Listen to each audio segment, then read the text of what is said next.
Тиранската платформа води кон распад на Македонија, а позади доаѓањето на Јоханес Хан се крие целта по секоја цена да се прифати платформата донесена од 4 албански партии, смета универзитетскиот професор Љубомир Цуцуловски.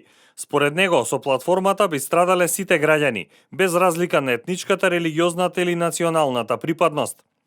Тоа значи либанизација на Македонија. Либанизацијата на Македонија ќе значи војна во која ќе страдаат и едните и другите и третите. Едноставно ќе страдаат сите граѓани без разлика на нивната етничка, религиозна или идеолошка припадност. Стотици илјади луѓе преку ноќ можат да се најдат надвор од своите домови, од своите села, од своите градови, бидејќи тоа се последиците на секоја граѓанска и меѓуетничка војна. Тие според својата логика водат кон преселби, односно кон размена на населението. После тоа враќање назад нема, како што ретко кој бегалец се врати во својот дом на просториите од некогашна Југославија. Универзитетската професорка Билјана Ванковска пак го коментира ставот на белгискиот дипломат Питер Ван Хауте, кој напише дека федерализацијата во 90-тите била ефикасна алатка за решавање на конфликти, како и дека за Македонија таа би била позитивна работа и дека би создала стабилност. Ванковска вели дека ставовите на Ван Хауте можат да се сватат како артикулирање на јавниот дискурс, кој на крајот на денот се сведува на тоа дали е ова вистински миг за воспоставување бинационална држава. Дали можеме да замислиме две републички собранија и едно сојузно?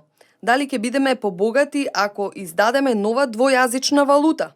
Прашањата се реторички.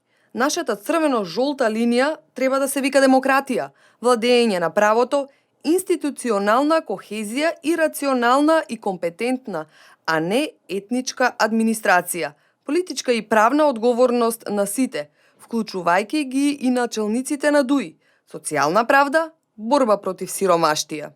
На Ван Хауте се осврнува и уредникот во Дневник Христо Ивановски.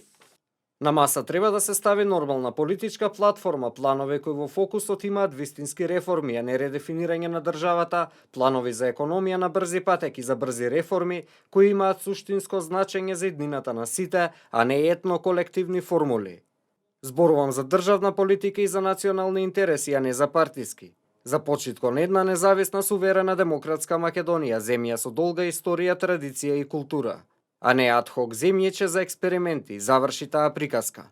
Во насока на менување на државното уредување и федерализација на Македонија се гледа изјавите на лидерите на СДСМ и Алијансата на албанците за ЕФ и села.